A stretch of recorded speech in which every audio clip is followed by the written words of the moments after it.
Yes, bonjour à tous tout le monde, c'est Captain Weeds. On se retrouve aujourd'hui pour une nouvelle vidéo, Captain Tsubasa, évidemment le troisième volume du magazine, Captain Tsubasa Magazine, volume 3.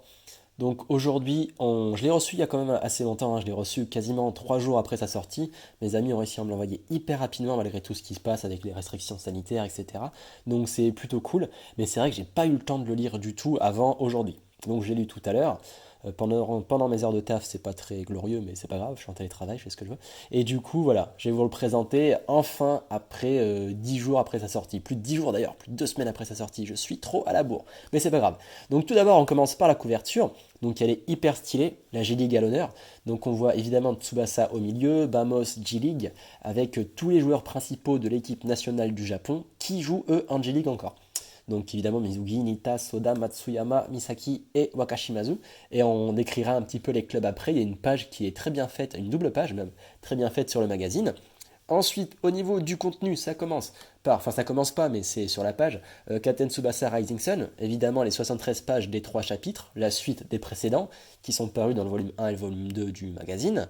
Ensuite, 36 pages sur le Captain Tsubasa Memories, donc avant que Tsubasa arrive à la Nankatsu, et l'histoire de ses parents, tout simplement, qui est pas trop longue, et qui, moi, que j'ai trouvé sympa, et on en parlera à la fin du magazine.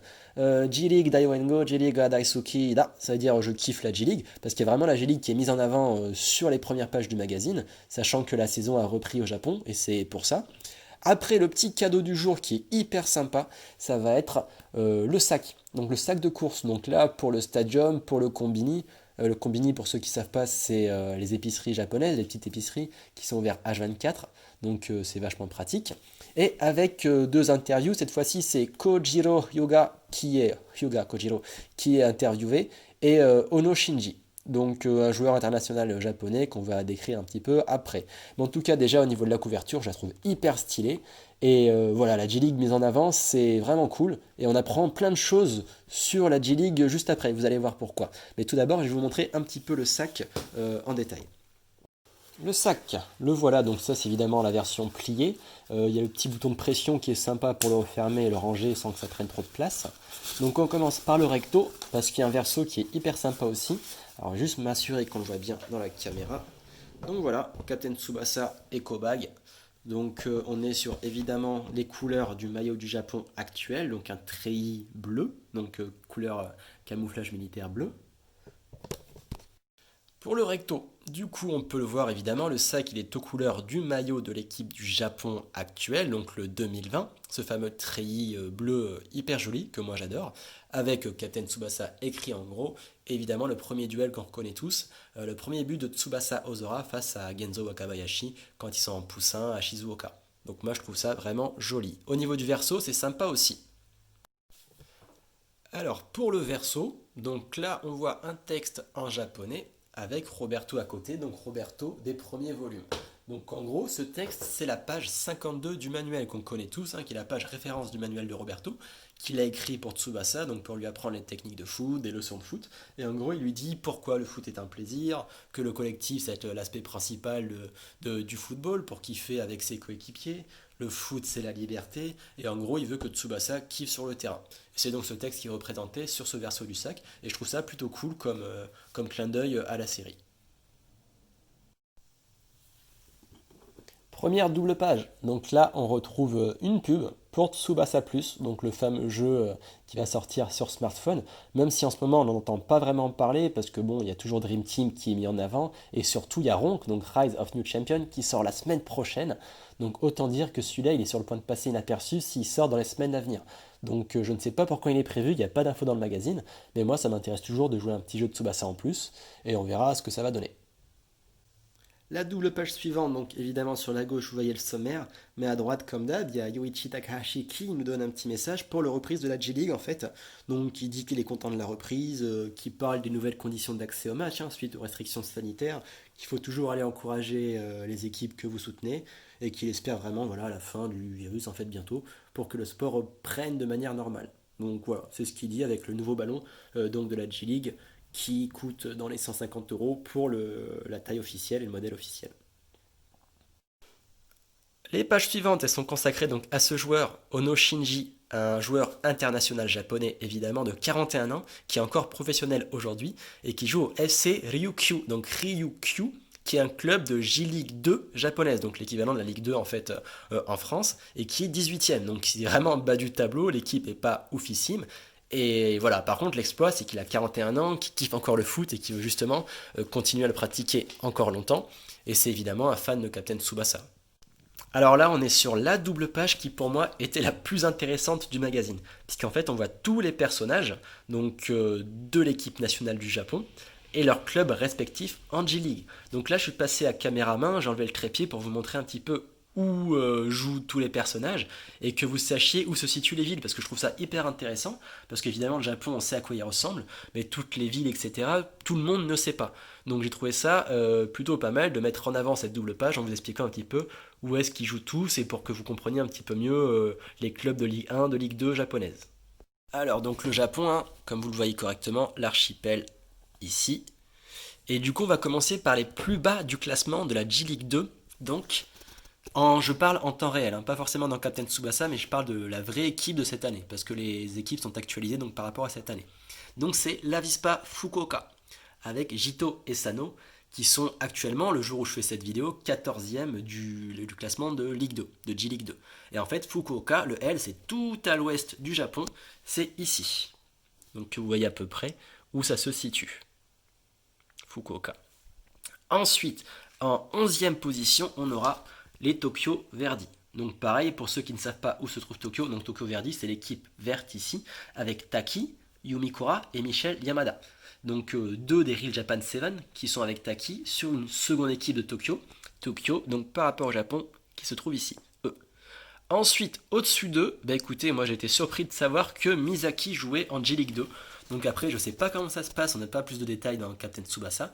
Mais voilà, Misaki et Ishizaki, ils sont donc au Jubilo Iwata, donc le G qui va se trouver juste ici, au sud de Tokyo, juste là.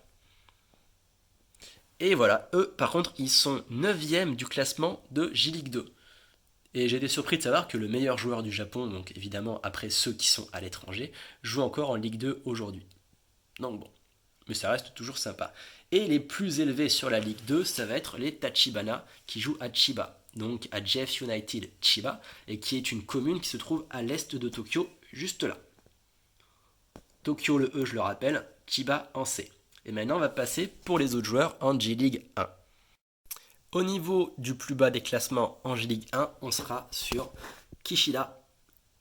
Et je ne sais pas si vous arrivez à le reconnaître sans le lire, si vous lisez, parce que moi je ne l'avais pas reconnu sans lire son nom. C'est Morizaki.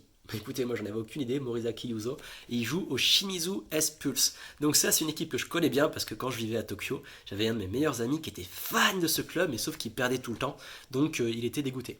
Et donc eux cette année, ils sont 15e de la J-League 1, et ils sont juste en dessous de Tokyo, juste à ce niveau-là. Donc de la même préfecture que le Jubilo Iwata de Misaki. Ensuite, en 12e position, on aura les Yokohama FM, donc les F Marinos, parce qu'il y a deux équipes à Yokohama. Yokohama, pareil, c'est une équipe, une commune, pardon, qui est au sud de Tokyo, à environ 1 heure de transport, qui est juste là. Donc Tokyo, je le rappelle, avec Yokohama juste en dessous. Et c'est Mamoru Izawa, Izawa Mamoru évidemment, qui joue donc chez les Marinos. Ensuite, en 11e position, ça va être quelque chose d'assez surprenant, en tout cas pour moi, parce que je n'avais aucune idée qui jouait en J-League. Les deux Brésiliens, Pepe et Léo, qui jouent à Kashima Antlers, et Kashima qui se trouve encore une fois à droite, donc à l'est de Tokyo, ici, sur le B. Et eux, donc, ils sont 11e encore une fois en J-League 1 cette année. Et j'étais surpris de savoir qu'il y avait ces deux Brésiliens, du coup, en J-League.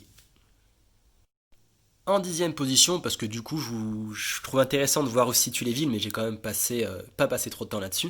Il y a Matsuyama. Donc eux, ils sont 10e avec les Consadole Sapporo, donc qui se trouve évidemment au nord, le secteur du Japon où il neige tout le temps. Donc avec les beaux festivals de neige.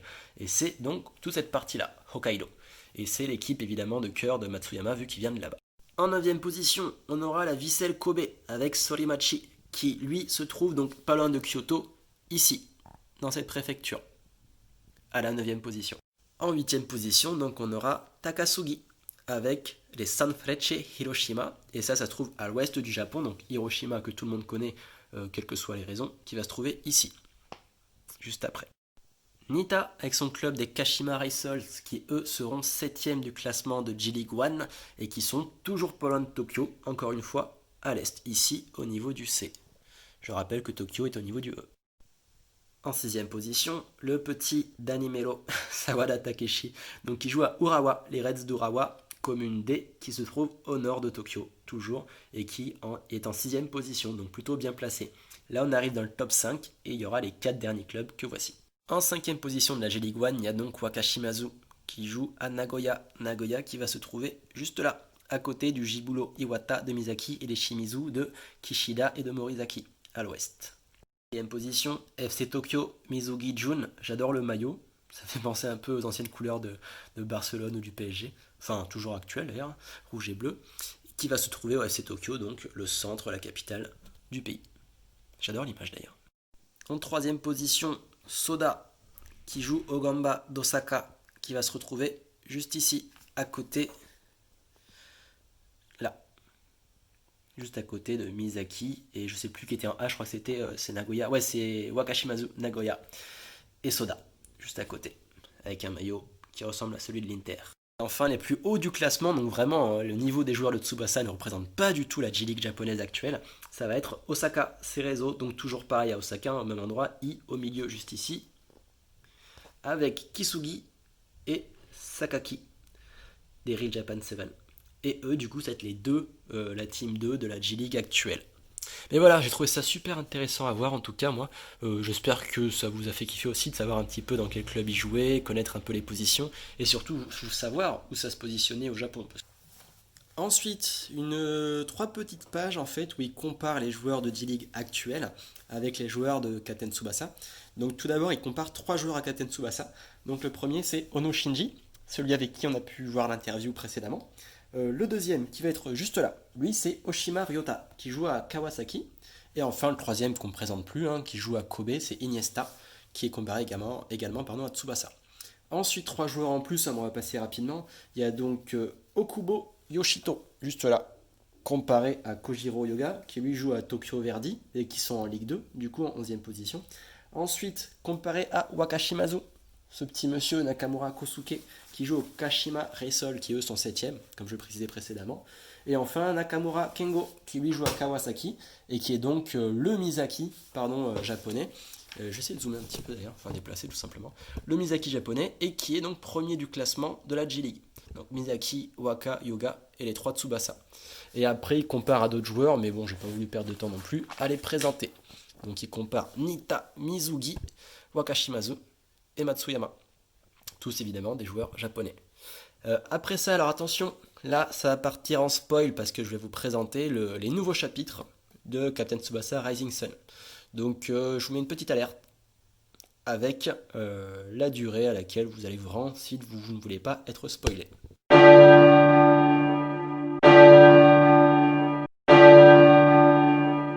Alors, pour ces trois nouveaux chapitres, donc 109, 110, 111, Captain Tsubasa Rising Sun, pour replacer le contexte, on est en deuxième mi-temps des prolongations. Donc le début de la deuxième mi-temps des prolongations des Jeux Olympiques, c'est l'Allemagne évidemment contre le Japon, et il y a 6-4 pour le Japon. Donc on s'est quitté là-dessus sur le chapitre 108. Du coup on repart toujours sur du kart qui motive ses troupes, parce que pour moi honnêtement je kiffe de plus en plus ce joueur. J'essaie de redresser un peu le bouquin. Et il est vraiment pour moi l'homme du match. Pareil du côté des troupes japonaises, donc il veut remotiver l'équipe, c'est à se battre jusqu'au bout, à détruire le rêve de l'autre en gros, c'est le but du match d'aujourd'hui, et qu'il faut se donner à fond dans les deux cas, quoi qu'il arrive. Donc là pareil, ensuite Kart se raconte à son équipe ce que Genzo lui avait raconté à une époque. Donc en gros, c'est ce qu'il dit, avant que Tsubasa et Wakabayashi ne soient dans le game, dans le jeu japonais, les Japonais n'avaient quasiment rien gagné. Ils avaient vraiment une équipe de merde, aucune compétition importante. Et c'est en fait depuis ces deux-là qu'on voit donc ici, Tsubasa et Wakabayashi, que le niveau du Japon a largement augmenté et a ramené des titres au Japon. Donc c'est ce il dit en gros qu'il les admire pour ça et qu'il faut faire attention, que c'est un vrai niveau en face, mais qu'ils ne se laisseront pas faire malgré ça et qu'ils vont aller jusqu'au bout du match.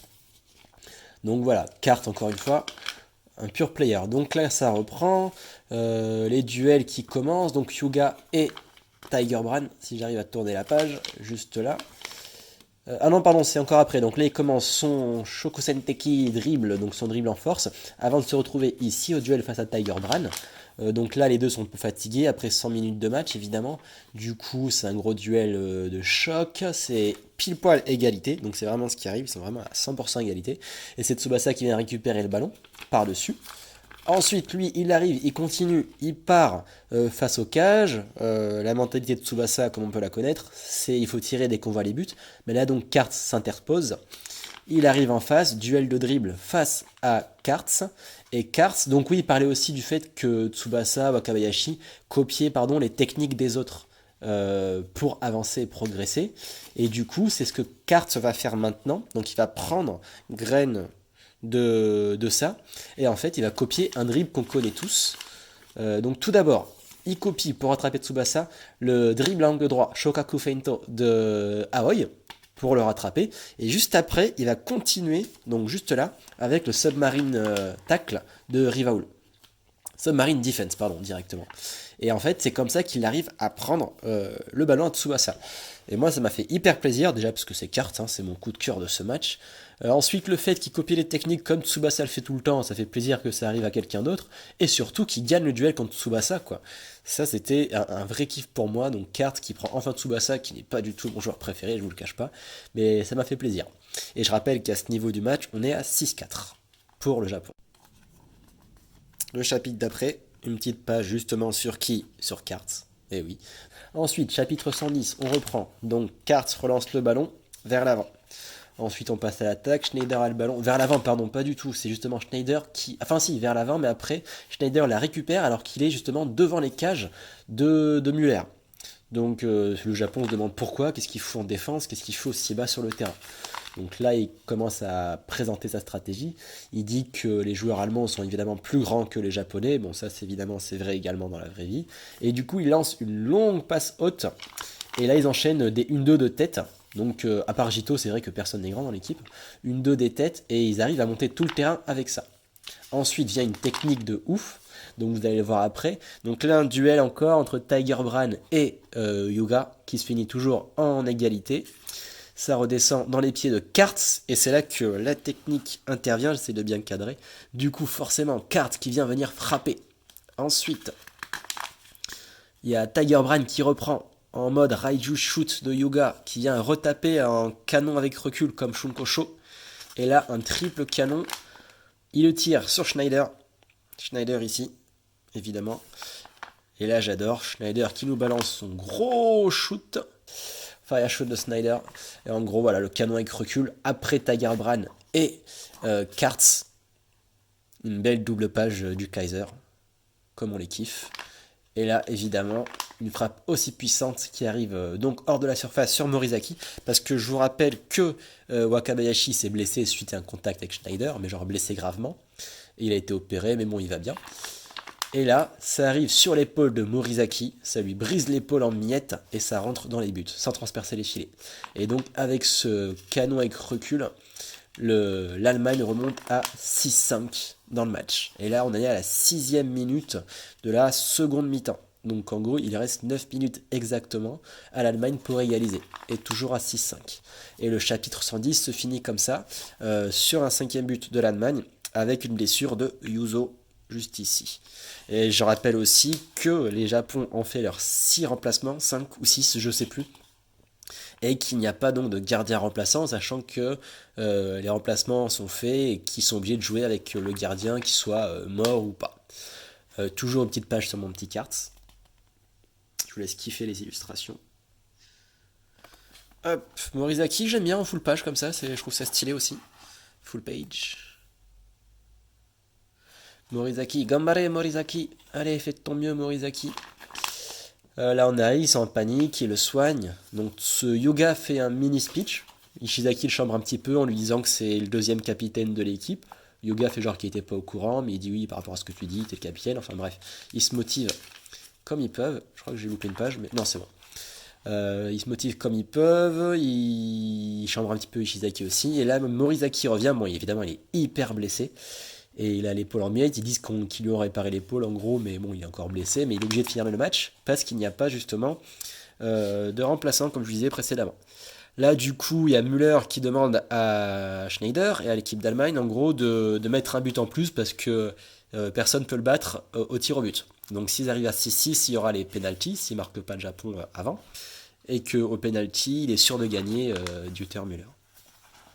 Alors, on arrive à la fin de ce chapitre, Tsubasa remotive un petit peu les troupes, demande à Mizugi, Anita, Ayoga s'ils ont encore de l'énergie, et là il continue, donc il commence par une stratégie défensive, donc il repasse le ballon à l'arrière, donc on pense que c'est une technique de la volière, donc la technique de la volière c'est quand ils font la passe à 10 en gros dans leur camp pour gagner du temps, mais pas du tout, donc ils redescendent tout en bas jusqu'à donner le ballon à Soda.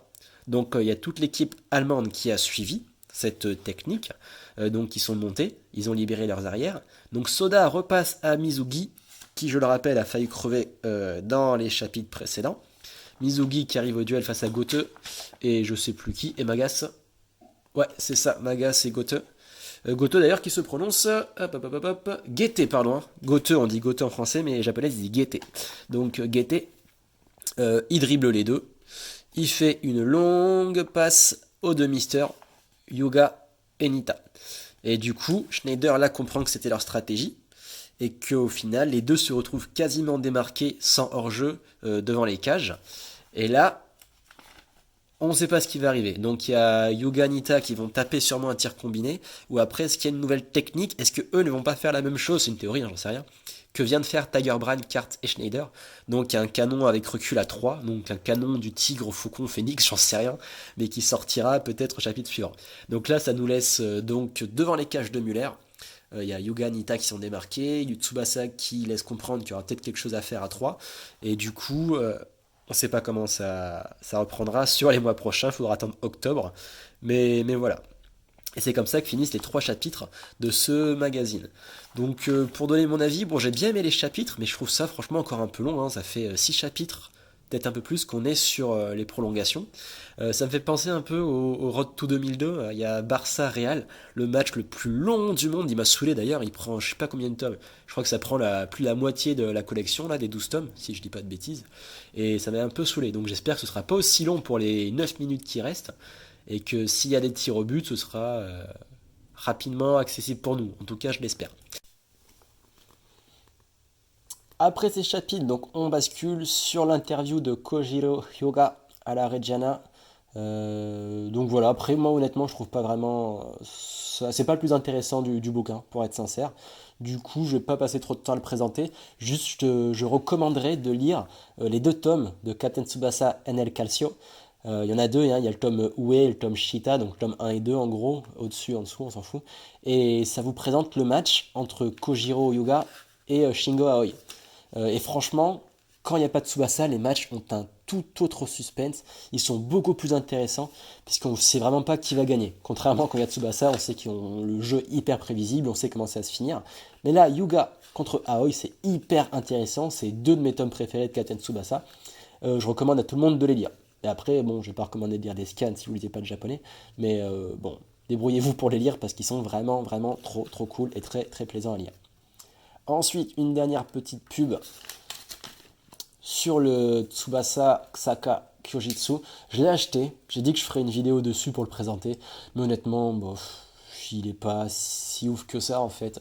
Ils illustrent les techniques par des pages du manga, mais c'est pas dessiné par Takahashi. Du coup, bon, j'ai décidé de pas le présenter, c'était pas si intéressant que ça. Sinon, j'aurais présenté en 30 secondes et je voyais pas l'intérêt de faire une vidéo pour ça. Ensuite, le Memories numéro 3. J'adore la page. Boruwa Tomodachi Sonoru Tse. Et ouais, je trouve ça assez kiffant pour l'histoire de Tsubasa et de ses parents. Donc alors, comment ça se passe? Donc ça commence au niveau situation temporelle, juste avant que Tsubasa et sa mère déménagent à Shizuoka, donc avant qu'il intègre le club de Nankatsu. Donc ça part juste avant. Donc là, donc il y a beaucoup de monde dans la rue, il va se balader avec son ballon, évidemment sa mère lui dit de faire attention. Du coup, il s'est mis un petit filet accroché à sa jambe pour pas perdre le ballon, sachant qu'il y a beaucoup de voitures. D'où le fait qu'il soit hyper content avec tout l'espace qu'il a dans sa nouvelle ville après, à Nankatsu. Donc il arrive sur son terrain de foot préféré, c'est là qu'il passe ses vacances d'été, avec son chien Riku, donc Riku. Et en fait, c'est chez ses grands-parents. Donc là, on rencontre ses grands-parents, son chien, et eux, ils tiennent une compagnie qui fait des balades en bateau, en fait. Et c'est les grands-parents du côté de son père.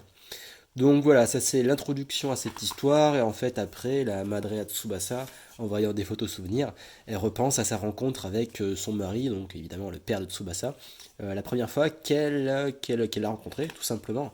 Après, du coup, comment ça commence? En fait, elle était journaliste pour une boîte. Elle est partie faire des photos, un reportage et l'interviewer, du coup, sur son activité de commandant de bord. Donc, en gros, savoir d'où ça vient, cette passion, etc. Donc, ils se font un petit date au bord de la mer. Et en fait, il lui raconte que ses parents, ils étaient déjà donc dans le domaine du voyage en bateau, même si c'était des courts voyages. Et là, on voit un petit peu flashback avec son père par la suite. Et en gros, là, ici, ça c'est le grand-père de Tsubasa, du coup. Là, c'est le père de Tsubasa quand il était petit ici. Et en gros, il dit avec son père que lui aussi, il veut conduire des bateaux, mais sauf qu'il veut aller plus loin, il veut faire ça en plus grand, etc. Et du coup, il explique qu'il veut venir commandant de bord. Et son père, évidemment, il est ok, il est content. Et du coup, en gros, il raconte ça avec passion à la maman de Tsubasa. Ah d'ailleurs, on a enfin leur nom. J'ai oublié, pardon, excusez-moi. Je juste reviens un petit peu. Du coup, voilà, on apprend enfin les noms des parents de Tsubasa. Alors attendez, je vois pas trop d'où je suis. Du coup, elle s'appelle Kosaka Natsuko. Donc Kosaka Natsuko, c'est la mère de Tsubasa. Et le père s'appelle Ozora, donc Kodai. Voilà. Et je le savais pas du tout avant, ni le prénom du daron, ni les noms de la mère, mais voilà, maintenant on le sait. Donc en gros, il parle de son travail pendant l'interview, il raconte sa passion du métier, et c'est comme ça qu'elle commence à craquer un petit peu pour lui, en gros. Elle lui dit, oh putain, qu'est-ce que j'ai envie d'aller sur un bateau, etc. Et tout. Et lui, en gros, il laisse sa carte de visite. Il dit à l'occasion, bah, venez ici, là, donc chez ses parents à lui, on vous fera une petite balade. Donc il dit ça comme ça en gros, hein, parce qu'il s'attend pas à ce qu'elle vienne, mais en fait elle, elle lâche rien, hein. Elle a vraiment la dalle. Du coup elle y retourne, elle le suit, elle va directement je sais pas comment on appelle ça, à l'embarcation peut-être, je sais pas, de ses parents en fait. Elle veut faire sa balade en bateau. Du coup elle y va avec Kodai, donc son futur mari et le père de Kodai. Elle va pêcher en pleine mer. Du coup, il kiffe, il s'amuse, tout ça, il pêche un putain de gros truc, un magochi, du coup. C'est un poisson japonais à tête plate, qui est extrêmement moche. En vrai, là, ils l'ont fait stylé, mais en vrai, putain, qu'est-ce que c'est dégueulasse. Et du coup, voilà, il commence à kiffer, il y a du monde, tout ça, il pêche. Et il le bouffe le soir au repas. Donc là, ça se passe tranquille, etc. Je vois que t'as les darons, là, qui essayent un peu de chauffer Kodai, quand même, hein, en parlant de Natsuko. Et il commence un peu à kiffer. Et là, forcément, le cliché de tous les mangas un peu romance, tu vois, c'est il court après elle pour la rattraper. Bon, là, c'est pour lui donner un bento, hein, donc bon, rien de folichon non plus. Donc il appelle, putain, j'ai encore oublié son nom. Kosaka, bah non, j'ai dit Natsuko, c'est Kosaka. Ah si, pardon, Natsuko est son prénom, non, ouais, Kosaka Natsuko, autant pour moi. Il appelle et tout, il veut lui passer sa box. Du coup, elle prenait le train pour rentrer, mais au final, il la retrouve sur les marches. Il dit ouais, t'es encore là? Elle fait oui, j'ai attendu en fait, quand j'ai entendu ta voix, je suis descendu direct, blabla. Et voilà, il lui donne sa box, et après, en gros, il lui dit là, je pars en mer pour 4 mois, mais quand je reviens, je veux bien qu'on se voit. Est-ce que ça te dit? Elle a fait mais bien sûr, mais évidemment. Et du coup, voilà, et c'est comme ça qu'ils se sont rencontrés, qu'ils se sont mis à sortir ensemble et à se kiffer. Voilà, c'était la petite histoire Memories 3. Bon, ouais, on apprend, enfin si, on apprend des trucs, hein, déjà le nom des parents, les grands-parents de Tsubasa, etc. Mais moi, je trouvais ça correct, sachant que c'est hyper simple à comprendre. Donc, je sais pas si c'est un Memories destiné aux gosses, mais tous les langages utilisés, les signes, les idéogrammes, ils sont déjà tous traduits. Non, enfin traduit en furigana, hein. Furigana, par exemple, c'est les petits signes qui sont sur le côté du gros kanji, donc l'écriture chinoise, qui sont pour traduire sa retranscription, sa prononciation. C'est pas toujours le cas. Et là, ils y sont tous, et même le langage utilisé, etc., est hyper simple à comprendre. Donc même avec des petites bases de japonais, c'est un chapitre que vous pouvez lire facilement. Donc ça, c'était un point positif que j'ai vraiment apprécié. Et après, j'ai vu beaucoup de choses, bon, des commentaires négatifs sur ce Memories. Je comprends pas trop pourquoi. Moi, je trouvais ça sympa. Écoutez, les parents de Tsubasa, pourquoi pas. J'ai bien kiffé, donc pourquoi pas. Memories numéro 3, et j'ai trouvé ça assez sympa. Voilà pour la petite histoire. Après, évidemment, les pages de pub avec les différents articles Tsubasa sur leur site. qui coûte plutôt cher et je ne sais pas s'il livre en France, je crois pas, avec le nouveau jeu Tsubasa qui arrive semaine prochaine, Rise of New Champion, et différents textiles.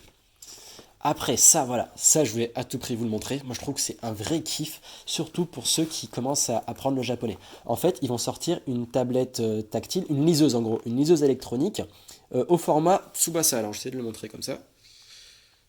Hop. Ici en fait, ça c'est un bouquin électronique qui se déplie. Vous avez l'écran ici, et en fait vous mettez la carte mémoire, et il y a les 37 tomes de Tsubasa qui arrivent, en fait, qui se lisent sur la liseuse électronique. Et ce qui est hyper intéressant, c'est que vous transférez instantanément de l'anglais au japonais. Donc en gros, quand vous lisez en japonais, surtout si vous apprenez ou vous avez des bases, peu importe, vous pouvez directement changer en anglais pour comprendre plus facilement. Donc Baruwa Tomodachi Kowakunayo, ça c'est classique, hein, le ballon ne me fait pas peur. Là, the ball is... Oh voilà, bon, ça revient à dire ce que je viens de dire, c'est pas grave.